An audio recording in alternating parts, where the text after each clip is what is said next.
ਸਿਆਸਤ, ਵਪਾਰ, ਖੇਡਾਂ ਤੇ ਫਿਲਮ ਜਗਤ ਦੇ ਨਾਲ ਦੇਸ਼ ਦੁਨੀਆ ਦੀ ਹਰ ਵੱਡੀ ਖਬਰ ਦੇ ਲਈ ਹੁਣੇ ਡਾਊਨਲੋਡ ਕਰੋ ਦੇਸ਼ ਦੀ number 1 news app Dainik Savera Times. ਜਿੰਨੀ ਪੰਜਾਬ ਸਰਕਾਰ ਵੱਲੋਂ ਪੰਜਾਬ ਦੇ ਲੋਕਾਂ ਦੀ ਮਦਦ ਕੀਤੀ ਗਈ ਕਦੀ ਵੀ ਨਹੀਂ।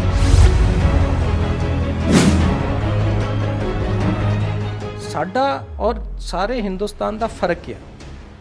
ਸਾਰੇ ਹਿੰਦੁਸਤਾਨ ਦੇ ਵਿੱਚ ਜਿਹੜਾ ਰਾਸ਼ਨ ਆ ਮਹੀਨੇਵਾਰ ਵੰਡਿਆ ਜਾਂਦਾ ਹੈ। ਅਸੀਂ ਵੰਡਦੇ ਹਾਂ 6 ਮਹੀਨੇ ਦਾ ਘੱਟਾ 2 ਸਾਈਕਲ ਦੇ ਵਿੱਚ। ਕੋਈ ਵੀ ਕਪਲਾ ਹੈ, ਅਸੀਂ ਨਾ ਡੀਪੂ ਹੋਲਡਰ ਬਖਸ਼ਣਾ ਨਾ ਆਪਣਾ ਇੰਪਲੋਈ ਬਖਸ਼ਣਾ। ਅੱਜ ਪੰਜਾਬ ਉਸ ਪੀਕ ਵੱਲ ਨੂੰ ਵੱਧ ਰਿਹਾ ਹੌਲੀ ਹੌਲੀ ਜਿਹਨੂੰ ਸਰਕਾਰ ਨੇ ਔਰ ਐਡਮਿਨਿਸਟ੍ਰੇਸ਼ਨ ਨੇ ਕੈਪਟਨ ਅਮਰਿੰਦਰ ਸਿੰਘ ਜੀ ਦੀ ਰਹਿਨੁਮਾਈ 'ਚ ਹੁਣ ਤਾਈਂ ਰੋਕ ਕੇ ਰੱਖਿਆ ਹੋਇਆ ਸੀਗਾ। ਤੇ ਇਹੋ ਜਿਹੀ ਰਾਜਨੀਤੀ ਨਾਲ ਹਾਲਾਤ ਵਿਗੜਦੇ ਆ, ਸੁਧਰਦੇ ਨਹੀਂ। ਕੋਰੋਨਾ ਵਾਇਰਸ ਦੇ ਚਲਦੇ ਲੋਕਡਾਊਨ ਦੇ ਵਿੱਚ ਪੰਜਾਬ ਸਰਕਾਰ ਵੱਲੋਂ ਗਰੀਬ ਅਤੇ ਜ਼ਰੂਰਤਮੰਦ ਲੋਕਾਂ ਨੂੰ ਰਾਸ਼ਨ ਮੁਹੱਈਆ ਕਰਾਉਣ ਦਾ ਵੱਡਾ ਪ੍ਰਯਾਸ ਕੀਤਾ ਗਿਆ ਤੇ ਕਿਹਾ ਜਾ ਰਿਹਾ ਕਿ 10 ਲੱਖ ਤੋਂ ਵੱਧ ਜਿਹੜੇ ਲੋਕਾਂ ਨੂੰ, ਪਰਿਵਾਰਾਂ ਨੂੰ ਰਾਸ਼ਨ ਪੰਜਾਬ ਸਰਕਾਰ ਵੱਲੋਂ ਮੁਹੱਈਆ ਕਰਾਇਆ ਗਿਆ। ਤੇ ਦੂਜੇ ਪਾਸੇ ਕੇਂਦਰ ਸਰਕਾਰ ਵੱਲੋਂ ਵੀ ਰਾਸ਼ਨ ਜਿਹੜਾ ਹੈਗਾ ਗਰੀਬ ਲੋਕਾਂ ਵਾਸਤੇ ਭੇਜਿਆ ਗਿਆ, ਜਿਸ ਨੂੰ ਲੈ ਕੇ ਹੁਣ ਸਿਆਸਤ ਲਗਾਤਾਰ ਭਖਦੀ ਜਾ ਰਹੀ ਹੈ। ਬੀਜੇਪੀ ਪੰਜਾਬ ਸਰਕਾਰ ਦੇ ਉੱਤੇ ਲਗਾਤਾਰ ਹਮਲਾਵਰ ਹੈ ਕਿ ਸੈਂਟਰ ਵੱਲੋਂ ਆਇਆ ਰਾਸ਼ਨ ਠੀਕ ਤਰ੍ਹਾਂ ਨਾਲ ਲੋਕਾਂ ਤੱਕ ਨਹੀਂ ਪਹੁੰਚਾਇਆ ਗਿਆ ਤੇ ਇਸ ਦੇ ਵਿੱਚ ਵੱਡਾ ਘੁਟਾਲਾ ਹੋਇਆ ਵਾ। ਸਾਡੇ ਨਾਲ ਮੌਜੂਦ ਨੇ food and supply minister Bharat Bhushan Ashu. Sir, Punjab ਸਰਕਾਰ ਦਾ ਦਾਅਵਾ ਹੈ ਕਿ ਗਰੀਬ ਲੋਕਾਂ ਤੱਕ ਵੱਧ ਤੋਂ ਵੱਧ ਰਾਸ਼ਨ ਪਹੁੰਚਾਇਆ ਗਿਆ, ਕੇਂਦਰ ਸਰਕਾਰ ਵੱਲੋਂ ਵੀ ਰਾਸ਼ਨ ਭੇਜਿਆ ਗਿਆ। ਬੀਜੇਪੀ ਕਹਿੰਦੀ ਹੈ ਕਿ ਇਹਦੇ ਵੱਡਾ ਘੁਟਾਲਾ ਹੋਇਆ ਵਾ। ਬੇਕਾਰ ਦੀਆਂ ਗੱਲਾਂ। ਡਿਸਟ੍ਰੀਬਿਊਸ਼ਨ ਇੰਨੀ ਫਸਟ ਕਲਾਸ ਹੋਈ। ਕੈਪਟਨ ਅਮਰਿੰਦਰ ਸਿੰਘ ਜੀ ਸਭ ਤੋਂ ਪਹਿਲਾਂ ਪ੍ਰੋਕਿਉਰਮੈਂਟ ਔਰ ਡਿਸਟ੍ਰੀਬਿਊਸ਼ਨ 'ਤੇ ਇੰਨਾ ਜ਼ਿਆਦਾ ਉਹਨਾਂ ਨੇ ਜ਼ੋਰ ਦਿੱਤਾ ਹੋਇਆ ਸੀਗਾ। ਇੰਨੇ ਵਧੀਆ ਫਸਟ ਕਲਾਸ ਅਰੇਂਜਮੈਂਟ ਸੀਗੇ। ਉਹ ਮਹੀਨੇ 2 ਮਹੀਨੇ ਤਾਂ ਬੋਲੇ ਨਹੀਂ। ਜਦੋਂ ਸਾਰਿਆਂ ਦੀ ਮਦਦ ਹੋ ਰਹੀ ਸੀ, ਘਰਾਂ 'ਚੋਂ ਨਿਕਲੇ ਨਹੀਂ। ਉਸ ਤੋਂ ਬਾਅਦ ਇੱਕਦਮ ਪੋਲੀਟੀਕਲ ਮਾਈਲੇਜ ਲੈਣ ਲਈ ਲੋਕਾਂ ਨੂੰ ਗਲਤ ਇਨਫੋਰਮੇਸ਼ਨ ਦੇਣ ਲਈ ਵੀ ਇੱਥੇ ਘੁਟਾਲਾ ਹੋ ਗਿਆ। ਜਿੰਨੀ ਪੰਜਾਬ ਸਰਕਾਰ ਵੱਲੋਂ ਪੰਜਾਬ ਦੇ ਲੋਕਾਂ ਦੀ ਮਦਦ ਕੀਤੀ ਗਈ ਕਦੀ ਵੀ ਨਹੀਂ ਹੋਈ। ਜਦੋਂ ਇਨੀਸ਼ੀਅਲੀ ਸਾਡਾ ਸਾਈਕਲ ਚੱਲਦਾ ਸੀਗਾ, ਜਿਹੜਾ 6 ਮਹੀਨੇ ਦਾ ਅਸੀਂ ਰਾਸ਼ਨ ਦਿੰਦੇ ਹਾਂ 1 ਕਰੋੜ 41 ਲੱਖ ਨੂੰ, ਉਹ 12 ਅਪ੍ਰੈਲ ਨੂੰ ਖਤਮ ਹੋਇਆ। ਨਾਲ ਦੀ ਨਾਲ ਜੋ ਸੀਐਮ ਸਾਹਿਬ ਨੇ ਅਨਾਊਂਸ ਕਰਿਆ ਸੀਗਾ, ਪਹਿਲਾਂ 10 ਲੱਖ ਕਿੱਟਾਂ, ਫਿਰ ਉਹ ਵਧਾ ਕੇ 15 ਕੀਤੀਆਂ ਗਈਆਂ, ਬਾਅਦ 'ਚੋਂ 17 ਲੱਖ ਕੀਤੀਆਂ ਗਈਆਂ। ਜਿਹੜੇ ਕਾਰਡ ਹੋਲਡਰ ਨਹੀਂ ਸੀਗੇ, ਜਿਨ੍ਹਾਂ ਕੋਲ ਰਾਸ਼ਨ ਨਹੀਂ ਸੀਗਾ, ਉਹਨਾਂ ਨੂੰ ਇਮੀਡੀਏਟ ਪਹੁੰਚਾਉਣ ਦਾ ਉਪਰਾਲਾ ਕੀਤਾ ਗਿਆ। ਉਹਦੇ ਨਾਲ ਪ੍ਰਧਾਨ ਮੰਤਰੀ ਗਰੀਬ ਕਲਿਆਣ ਅੰਨ ਯੋਜਨਾ ਦਾ ਜੋ ਪ੍ਰਧਾਨ ਮੰਤਰੀ ਨੇ ਅਨਾਊਂਸਮੈਂਟ ਕੀਤੀ, 3 ਮਹੀਨੇ ਦੀ 5 ਕਿਲੋ ਪਰ ਬੰਦਾ ਕਣਕ ਔਰ 1 ਕਿਲੋ ਪਰ ਫੈਮਿਲੀ ਦਾਲ ਪਰ ਮਹੀਨਾ ਜਿਹੜੀ ਦਿੱਤੀ ਜਾਣੀ ਸੀਗੀ, ਉਹ ਅਸੀਂ ਬੜੇ ਸਕਸੈਸਫੁਲੀ ਤਕਰੀਬਨ 98% ਬੰਦਿਆਂ ਨੂੰ ਰਾਸ਼ਨ ਦੇ ਚੁੱਕੇ, ਜਿਹੜੀ 30 ਮਾਰਚ ਨੂੰ ਖਤਮ ਹੋਇਆ। ਉਸ ਤੋਂ ਬਾਅਦ ਉਹਦੇ ਦੌਰਾਨ ਹੀ ਸੀਐਮ ਨੇ ਪੀਐਮ ਨੇ ਆਤਮ ਨਿਰਭਰ ਭਾਰਤ ਵਿੱਚ 14 ਲੱਖ ਦੇ ਕਰੀਬ ਉਹਨਾਂ ਸਟੈਂਡਰਡ ਮਾਈਗਰੈਂਟ ਔਰ ਜਿਹੜੇ ਨੌਨ NFSA ਕਾਰਡ ਹੋਲਡਰ ਸੀਗੇ, ਜਿਹੜੇ NFSA ਸਕੀਮ 'ਚ ਕਵਰਡ ਨਹੀਂ ਹੈ, 1 ਕਰੋੜ 41 ਲੱਖ ਤੋਂ ਅਲੱਗਾ ਬੰਦੇ ਹੈ, ਉਹਨਾਂ ਨੂੰ ਦੇਣ ਵਾਸਤੇ ਦਿੱਤਾ ਗਿਆ। ਉਹ ਬੜੇ ਐਫੀਸ਼ੀਐਂਟਲੀ ਸਾਡੀ ਡਿਸਟ੍ਰਿਕਟ ਐਡਮਿਨਿਸਟ੍ਰੇਸ਼ਨ ਉਹਨਾਂ ਦੇ ਬਕਾਇਦਾ ਚੈੱਕ ਕਰਕੇ ਜਿਹੜੇ ਕਾਰਡ ਹੋਲਡਰ ਨਹੀਂ ਹੈ ਉਹਨਾਂ ਨੂੰ ਉਹ ਵੀ ਕਿੱਟਾਂ ਪਹੁੰਚਾਉਂਦੀ ਹੈ। ਉਹਦੇ 'ਚ ਸੈਂਟਰ ਗਵਰਨਮੈਂਟ ਨੇ 5 ਕਿਲੋ 2 ਮਹੀਨੇ ਲਈ, ਮਤਲਬ 10 ਕਿਲੋ ਪਰ ਬੰਦਾ ਕਣਕ ਤੇ ਕਿਲੋ ਦਾਲ ਦਿੱਤੀ ਪਰ ਫੈਮਿਲੀ। ਇਹਦੇ 'ਚ ਵੀ ਫੈਮਿਲੀ ਦਿੱਤੀ। ਸੀਐਮ ਸਾਹਿਬ ਨੇ ਲਿਖ ਕੇ ਪ੍ਰਧਾਨ ਮੰਤਰੀ ਨੂੰ ਭੇਜਿਆ ਵੀ ਜਿਹੜੀ ਮਾਈਗਰੈਂਟ ਲੇਬਰ ਹੈ ਉਹ ਕੱਲੀ ਰਹਿੰਦੀ ਹੈ, ਇਹਦੇ 'ਚ ਯੂਨਿਟ ਪਰ ਬੰਦਾ ਗਿਣਿਆ ਜਾਣਾ ਚਾਹੀਦਾ, ਪਰ ਫੈਮਿਲੀ ਨਹੀਂ ਗਿਣੀ ਜਾਣੀ ਚਾਹੀਦੀ। ਪਰ ਉਹਨਾਂ ਨੇ ਨਹੀਂ ਦਿੱਤੀ। ਪਰ ਪੰਜਾਬ ਸਰਕਾਰ ਨੇ ਆਪਣੇ ਵੱਲੋਂ ਜਿਹੜੀ ਕਣਕ ਆਤਮ ਨਿਰਭਰ ਭਾਰਤ 'ਚ ਉਹਨਾਂ ਨੇ ਭੇਜੀ, ਉਹ ਪਿਸਾ ਕੇ ਆਟਾ ਬਣਾ ਕੇ ਦਿੱਤੀ ਤਾਂ ਕਿ ਜਿਹੜੇ ਮਾਈਗਰੈਂਟ ਲੇਬਰ ਆ ਉਹਨਾਂ ਨੂੰ ਕੋਈ ਤਕਲੀਫ ਨਾ ਹੋਵੇ। ਉਹ ਕਣਕ ਲੈ ਕੇ ਪਿਸਾਉਣ ਵਾਸਤੇ ਦਰ ਨਾ ਭਟਕਦੇ ਫਿਰਨ। ਨਾਲ ਪਰ ਬੰਦਾ ਦਾਲ 4 ਬੰਦਿਆਂ ਪਿੱਛੇ 1 ਬੰਦੇ ਦੀ ਆਈ ਸੀ, ਅਸੀਂ 3 ਬੰਦਿਆਂ ਦੀ ਐਡ ਕਰੀ, ਪੰਜਾਬ ਸਰਕਾਰ ਨੇ ਉਹਦਾ ਖਰਚਾ ਚੱਕਿਆ। ਨਾਲ ਚੀਨੀ ਐਡ ਕਰੀ, ਪੰਜਾਬ ਸਰਕਾਰ ਨੇ ਉਹਦਾ ਖਰਚਾ ਚੱਕਿਆ। ਉਹ ਸਾਰੀ ਕਿੱਟ ਬਣਾ ਕੇ ਪੰਜਾਬ ਸਰਕਾਰ ਵੱਲੋਂ ਜਿਹੜੀ ਆਤਮ ਨਿਰਭਰ ਭਾਰਤ ਵੱਲੋਂ ਆਈ ਸੀਗਾ ਰਾਸ਼ਨ, ਉਹਦੇ ਵਿੱਚ ਐਡ ਕਰਕੇ ਇਹ ਲੋਕਾਂ ਨੂੰ ਵੰਡਣਾ ਸ਼ੁਰੂ ਕੀਤਾ ਹੋਇਆ। ਹੁਣ ਪਰਸੋਂ ਉਹਨਾਂ ਨੇ ਹੋਰ ਅਨਾਊਂਸਮੈਂਟ ਕੀਤੀ ਹੈ ਵੀ ਜਿਹੜੀ ਰੂਟੀਨ ਦਾ ਸਾਈਕਲ ਸੀਗਾ ਉਹਦੇ ਐਡੀਸ਼ਨ ਦੇ ਵਿੱਚ 5 ਮਹੀਨੇ ਦਾ ਕਣਕ ਔਰ ਨਵੰਬਰ ਤਾਈਂ ਦਾਲ ਵੰਡੀ ਜਾਣੀ ਚਾਹੀਦੀ ਹੈ। ਸਾਡਾ ਔਰ ਸਾਰੇ ਹਿੰਦੁਸਤਾਨ ਦਾ ਫਰਕ ਆ, ਸਾਰੇ ਹਿੰਦੁਸਤਾਨ ਦੇ ਵਿੱਚ ਜਿਹੜਾ ਰਾਸ਼ਨ ਆ ਮਹੀਨੇਵਾਰ ਵੰਡਿਆ ਜਾਂਦਾ ਹੈ। ਅਸੀਂ ਵੰਡਦੇ ਹਾਂ 6 ਮਹੀਨੇ ਦਾ ਘੱਟਾ 2 ਸਾਈਕਲ ਦੇ ਵਿੱਚ, ਕਿਉਂਕਿ ਸਾਡੇ ਉਸੇ ਸਟਾਫ ਨੇ ਵਿੱਚ ਪ੍ਰੋਕਿਉਰਮੈਂਟ ਵੀ ਕਰਨੀ ਹੁੰਦੀ ਹੈ। ਇੱਥੇ ਸ਼ੁਰੂ ਤੋਂ ਹੀ ਪੁਰਾਣੀਆਂ ਸਰਕਾਰਾਂ ਤੋਂ ਇਹ ਸਿਸਟਮ ਬਣਿਆ ਹੋਇਆ, ਰਾਸ਼ਨ 2 ਵਾਰ ਵੰਡਿਆ ਜਾਂਦਾ ਹੈ। ਪਰ ਅਸੀਂ ਪਿਛਲੇ 3 ਮਹੀਨੇ ਦੇ ਵਿੱਚ ਹੀ ਪ੍ਰਧਾਨ ਮੰਤਰੀ ਗਰੀਬ ਕਲਿਆਣ ਅੰਨ ਯੋਜਨਾ ਵਿੱਚ ਹੀ, ਆਤਮ ਨਿਰਭਰ ਭਾਰਤ ਵਿੱਚ ਹੀ ਜੋ CM ਸਾਹਿਬ ਦੀਆਂ ਅਨਾਊਂਸਮੈਂਟਾਂ ਸੀਗੀਆਂ ਉਹਦਾ ਰਾਸ਼ਨ, ਤੇ ਪਿਛਲੇ ਸਾਈਕਲ ਦਾ ਰਾਸ਼ਨ, ਹੁਣ ਨਵਾਂ ਸਾਈਕਲ ਤਿਆਰ ਹੈ। ਅਸੀਂ 15 ਜੁਲਾਈ ਤੋਂ ਬਾਅਦ ਉਹ ਵੀ ਵੰਡਣਾ ਸ਼ੁਰੂ ਕਰ ਦੇਣਾ। ਨਾਲ ਦੀ ਨਾਲ ਜੋ ਪ੍ਰਧਾਨ ਮੰਤਰੀ ਨੇ ਅਨਾਊਂਸਮੈਂਟ ਕੀਤੀ ਹੈ ਅਗਲੇ 5 ਮਹੀਨੇ ਦੇ ਫ੍ਰੀ ਰਾਸ਼ਨ ਦੀ, ਉਹ 2 ਰਾਸ਼ਨ ਅਸੀਂ 1 ਕਰੋੜ 41 ਲੱਖ ਨੂੰ ਬੜੇ ਐਫੀਸ਼ੀਐਂਟਲੀ ਵੰਡ ਦੇਣਾ ਹੈ। ਘੁਟਾਲੇ ਦੀ ਗੱਲ ਸੁਣ ਲਓ, ਪੰਜਾਬ ਇਹੋ ਜਿਹਾ ਸੂਬਾ ਹੈ, ਇੱਕਮਾਤਰ ਇਹੋ ਜਿਹਾ ਸੂਬਾ ਹੈ ਜਿਹਦੀ ਐਂਡ ਟੂ ਐਂਡ ਕੰਪਿਊਟਰਾਈਜੇਸ਼ਨ ਹੈ। ਜਦੋਂ ਅਸੀਂ ਗੋਡਾਊਨ 'ਚੋਂ ਚੱਕਣਾ ਹੈ ਤੇ ਲੋਕਾਂ ਤਾਈਂ ਪਹੁੰਚਦੇ ਤਾਈਂ ਕੰਪਿਊਟਰਾਈਜ਼ਡ ਹੈ ਸਾਰਾ ਕੰਮ। ਜਿਹੜੇ ਲੋਕਾਂ ਨੇ ਲੈ ਕੇ ਜਾਣਾ ਉਹਨਾਂ ਨੇ ਅੰਗੂਠੇ ਲਾ ਕੇ ਲੈ ਕੇ ਜਾਣਾ ਹੈ ਈ-ਪੌਜ਼ ਮਸ਼ੀਨਾਂ 'ਤੇ। ਈ-ਪੌਜ਼ ਮਸ਼ੀਨਾਂ 'ਤੇ ਅੰਗੂਠੇ ਲਾਉਣ ਤੋਂ ਬਾਅਦ ਕੋਈ ਚੋਰੀ ਰਹਿ ਨਹੀਂ ਜਾਂਦੀ। ਹਾਂ, ਇੱਥੇ ਲੋਕਲ ਲੈਵਲ 'ਤੇ ਗੱਲਾਂ ਆਈਆਂ ਸੀਗੀਆਂ ਸੁਣਨ ਨੂੰ ਵੀ ਜੀ ਘੁਟਾਲਾ ਹੋ ਗਿਆ, ਇੱਕ ਡੀਪੂ ਹੋਲਡਰ ਨੇ ਦੂਜੇ ਡੀਪੂ ਹੋਲਡਰ 'ਤੇ ਇਲਜ਼ਾਮ ਲਗਾਏ। ਅਸੀਂ ਵੈਲਕਮ ਕਰਦੇ ਹਾਂ ਸਾਰਿਆਂ ਨੂੰ, ਕੋਈ ਬੰਦਾ ਕੰਪਲੇਂਟ ਕਰੇ, ਕੋਈ BJP ਦਾ ਲੀਡਰ ਹੀ, ਅਸੀਂ ਇਕੱਲੇ ਨਹੀਂ ਗੱਲ ਕਰਦੇ। ਕਿਉਂਕਿ ਜਦੋਂ ਸਰਕਾਰ ਬਣੀ ਸੀਗੀ, ਸਰਕਾਰ ਨੇ ਆਂਦੇ ਹੀ ਇਹ ਵੈਰੀਫਿਕੇਸ਼ਨ ਸ਼ੁਰੂ ਕਰਾ ਦਿੱਤੀ ਸੀ, ਕਿਉਂਕਿ ਕਾਰਡਾਂ ਦੇ ਵਿੱਚ ਕੁਝ ਕਪਲਾ ਸੀਗਾ। ਔਰ ਤੁਸੀਂ ਦੇਖਿਆ ਹੋਣਾ, ਸੁਣਿਆ ਹੋਣਾ, ਪਿਛਲੀਆਂ ਸਰਕਾਰਾਂ ਵੇਲੇ ਇਹ ਰੋਜ਼ ਗੱਲਾਂ ਹੁੰਦੀਆਂ ਸੀਗੀ ਵੀ ਨੀਲੇ ਕਾਰਡਾਂ ਦੇ ਵਿੱਚ ਬਹੁਤ ਕਮੀਆਂ ਨੇ। ਉਹਦੀ ਵੈਰੀਫਿਕੇਸ਼ਨ 2017 'ਚ ਵੀ ਕਰਵਾਈ ਗਈ ਸੀ। ਉਦੋਂ ਤਕਰੀਬਨ 1.5 ਲੱਖ ਦੇ ਕਰੀਬ, 1.5 ਤੋਂ ਉੱਤੇ ਕਾਰਡ ਕੱਟੇ ਗਏ ਸੀ। ਦੁਬਾਰਾ ਵੈਰੀਫਿਕੇਸ਼ਨ 2019 'ਚ ਵੀ ਹੋਈ, ਉਹਦੇ 'ਚ ਵੀ ਕਾਫੀ ਕਾਰਡ ਜਿਹੜੇ ਇੱਦਾਂ ਦੇ ਲਾਭਪਾਤਰੀ ਫੇਕ ਕਾਰਡ ਸੀਗੇ ਉਹ ਕੱਟੇ ਗਏ। ਫਿਰ ਵੀ ਅਗਰ ਕੋਈ ਰਹਿੰਦੇ ਹੈ, ਕਿਉਂਕਿ ਉਹਨਾਂ ਨੇ ਉਹਦੇ 'ਚ ਦੱਸਿਆ ਵੀ ਇਹ ਕਾਫੀ ਐਗਜ਼ਾਮਪਲਾਂ ਦਿੱਤੀਆਂ ਵੀ ਇਹ ਕਾਰਡ ਗਲਤ ਬਣੇ ਹੋਏ ਆ। ਔਰ ਕਮਾਲ ਦੀ ਗੱਲ ਆ, ਉਹਨਾਂ ਨੇ ਇਹ ਨਹੀਂ ਦੱਸਿਆ ਵੀ ਉਹ ਕਾਰਡ ਬਣੇ 3 ਸਾਲ ਪਹਿਲਾਂ ਦੇ ਹੋਏ ਆ, ਉਹਨਾਂ ਦੇ ਟਾਈਮ ਦੇ ਬਣੇ ਹੋਏ ਆ। ਅਸੀਂ ਤਾਂ ਉਹਨਾਂ ਨੂੰ ਲੱਭ ਕੇ ਕੱਟਦੇ ਹਾਂ, ਕੋਈ ਮੇਰੀ ਪਾਰਟੀ ਦਾ, ਕੋਈ ਦੂਸਰੀ ਪਾਰਟੀ ਦਾ, ਕੋਈ NGO, ਹਰੇਕ ਨੂੰ ਅਸੀਂ ਵੈਲਕਮ ਕਰਦੇ ਹਾਂ। ਕੰਪਲੇਂਟ ਕਰਨ, ਅਸੀਂ ਵੈਰੀਫਾਈ ਕਰਾਂਗੇ, ਜੇ ਉਹ ਨਜਾਇਜ਼ ਹੋਇਆ ਅਸੀਂ ਕੱਟਣ ਨੂੰ ਤਿਆਰ ਬੈਠੇ ਹਾਂ। ਪਰ ਦੇਖਣ ਵਾਲੀ ਗੱਲ ਇਹ ਹੈ, ਪੀੜੀ ਥੱਲੇ ਆਪਣੇ ਸੋਟਾ ਮਾਰਨ। ਉਸੇ ਉਹਨਾਂ ਦਾ ਕਹਿਣਾ ਕਿ ਜਿਹੜੇ ਕਾਰਡਾਂ ਦੀ ਗੱਲ ਕਰ ਰਹੇ, ਮੇਰੀ ਵਿਵੇਕ ਜੀ 1 ਮਿੰਟ ਗੱਲ ਸੁਣੋ। ਉਹਨਾਂ ਦਾ ਕਹਿਣਾ ਮੈਂ ਸਾਰਾ ਸੁਣਿਆ ਹੋਇਆ, ਮੈਂ ਉਹਨਾਂ ਦੀਆਂ ਗੱਲਾਂ ਦਾ ਜਵਾਬ ਦੇਣ ਨੂੰ ਨਹੀਂ ਬੈਠਾ। ਮੈਂ ਤਾਂ ਇਹੀ ਕਹਿਣਾ ਵੀ ਮੇਰੇ ਮਹਿਕਮੇ 'ਚ ਅਸੀਂ ਓਪਨ ਆ, ਅਸੀਂ ਨਹੀਂ ਕਹਿੰਦੇ 100% ਕੰਮ ਸਾਰੇ ਥੱਲੜਾ ਸਾਡਾ ਸਟਾਫ ਠੀਕ ਹੀ ਕਰਦਾ। ਜਿੱਥੇ ਗਲਤੀਆਂ ਜਿਹਦੀਆਂ ਫੜੋਗੇ ਅਸੀਂ ਇੱਕਦਮ ਵੈਰੀਫਾਈ ਕਰਾਵਾਂਗੇ, ਉਹਨੂੰ ਸੁਧਾਰਦੇ ਜਾਵਾਂਗੇ। ਕਿਉਂਕਿ ਸਿਸਟਮ ਇੰਨਾ ਜ਼ਿਆਦਾ ਇਹਨਾਂ ਨੇ ਕਮਜ਼ੋਰ ਕਰਤਾ ਸੀ, ਅਸੀਂ ਤਾਂ ਇਹਨੂੰ ਖੜਾ ਕਰਦੇ ਪਏ ਹਾਂ। ਈ-ਪੌਜ਼ ਮਸ਼ੀਨਾਂ ਅਸੀਂ ਸ਼ੁਰੂ ਕੀਤੀਆਂ ਆ ਕੇ, ਕਿਉਂ ਨਹੀਂ ਪਹਿਲਾਂ ਸ਼ੁਰੂ ਕੀਤੀਆਂ? ਪਹਿਲਾਂ ਤੋਂ ਹੀ ਇਹ ਸ਼ੁਰੂ ਹੋ ਜਾਣੀਆਂ ਚਾਹੀਦੀਆਂ ਸੀ। ਕੰਪਿਊਟਰਾਈਜ਼ ਸਾਰਾ ਡਿਸਟ੍ਰੀਬਿਊਸ਼ਨ ਸਿਸਟਮ ਅਸੀਂ ਕੀਤਾ, ਕਿਉਂ ਨਹੀਂ ਪਹਿਲਾਂ ਕੀਤਾ? ਇਸ ਕਰਕੇ ਵੀ ਜਿਹੜੀ ਡੀਪੂ ਹੋਲਡਰ ਔਰ ਜਿਹੜਾ ਇੰਸਪੈਕਟਰ ਦਾ ਨੈਕਸਸ 'ਤੇ ਲਗਾਮ ਪਾਈ ਜਾਵੇ।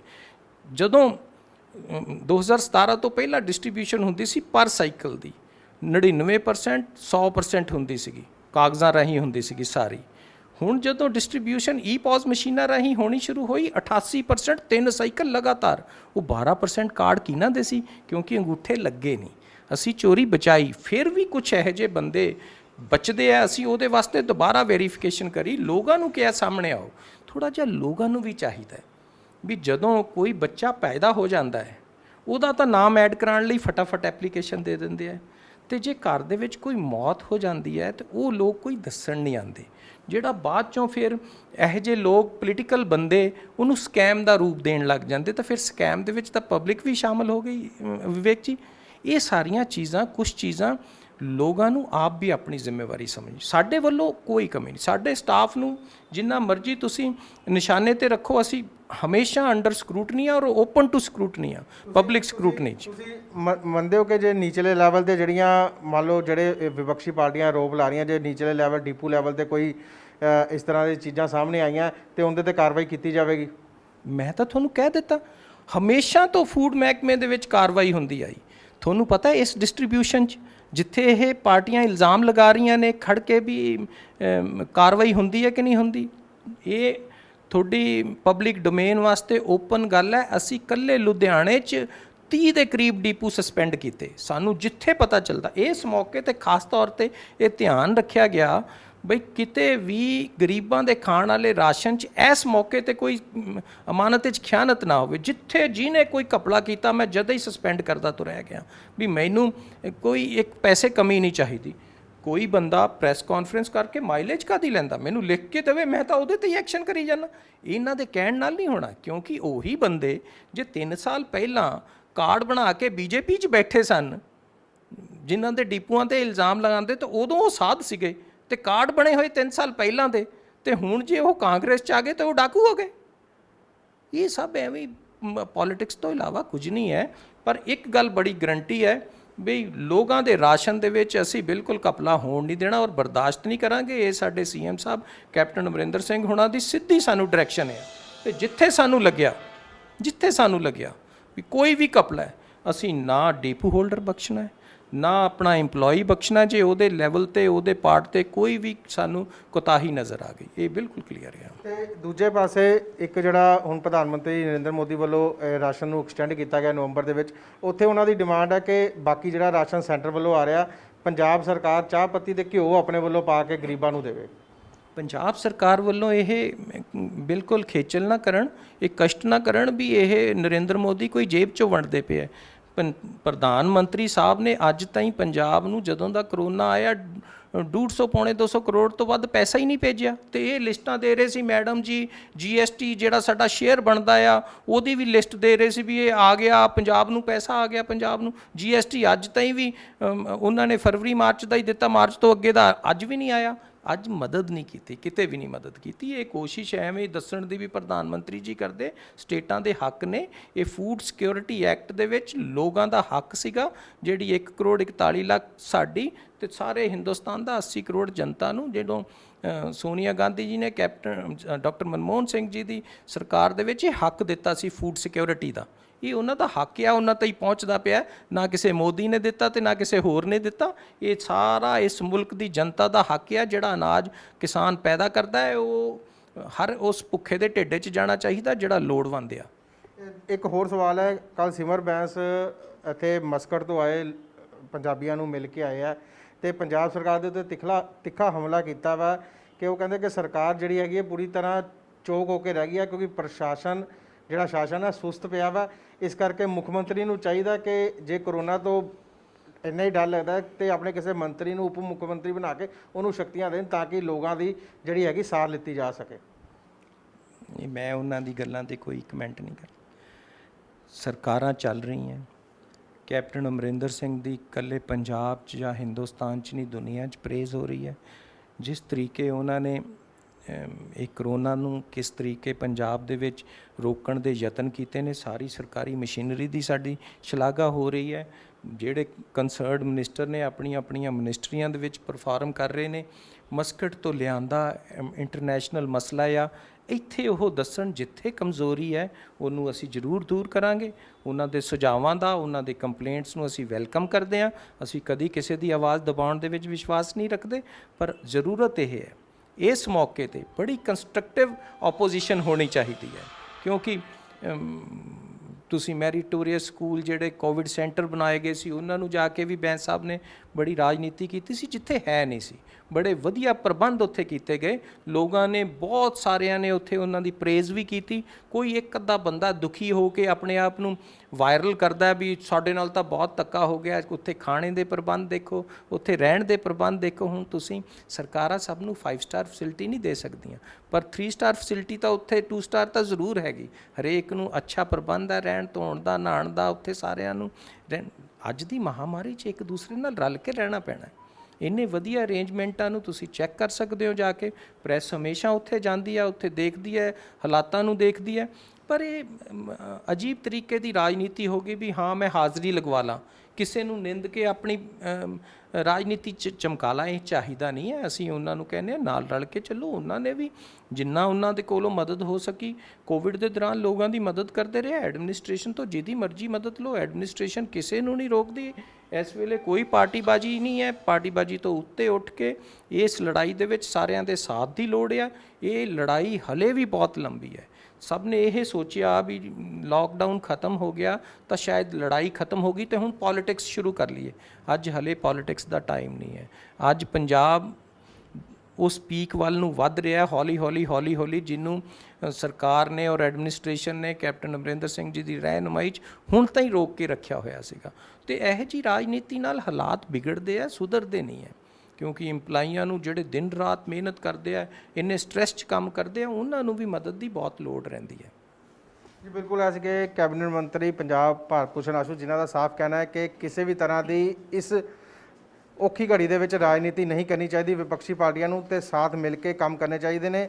ਤੇ ਦੂਜੇ ਪਾਸੇ ਉਹਨਾਂ ਦਾ ਕਹਿਣਾ ਹੈ ਕਿ ਰਾਸ਼ਨ ਘੁਟਾਲੇ ਨੂੰ ਲੈ ਕੇ ਬੀਜੇਪੀ ਲਗਾਤਾਰ ਜਿਹੜਾ ਹਮਲਾ ਕਰ ਰਹੀ ਹੈ, ਕਿਸੇ ਵੀ ਤਰ੍ਹਾਂ ਦਾ ਕੋਈ ਘੁਟਾਲਾ ਨਹੀਂ ਹੋਇਆ ਤੇ ਜਿਹੜਾ ਫੂਡ ਮਹਿਕਮਾ ਵਾ ਲਗਾਤਾਰ ਇੱਕ ਘਰ ਤੱਕ ਰਾਸ਼ਨ ਪਹੁੰਚਾਉਣ ਦੀ ਕੋਸ਼ਿਸ਼ ਕਰ ਰਿਹਾ ਹੈ। ਜੇ ਕਿਸੇ ਦੀ ਕੋਈ ਕੋਤਾਹੀ ਸਾਹਮਣੇ ਆਉਂਦੀ ਹੈ ਤਾਂ ਬਿਲਕੁਲ ਵੀ ਬਖਸ਼ਿਆ ਨਹੀਂ ਜਾਏਗਾ।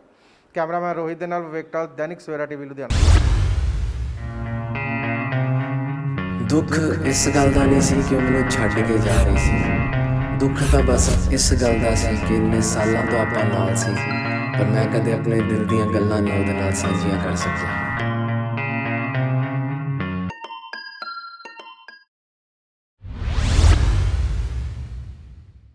ऑल वर्ल्ड ओपन चैलेंज 17-टाइम गोल्ड मेडलिस्ट मियां रफीक मोहम्मद, पंडित, मौलवी, बेगम, तांत्रिक, इन्हां चोरा ठग्गां तो सावधान। स्पेशलिस्ट वशीकरण, सट्टा नंबर, लव मैरिज, पति पत्नी च अनबन, विदेश च पक्का होना, कारोबार दा ना चलना, सिर्फ 31 घंटियां विच समाधान।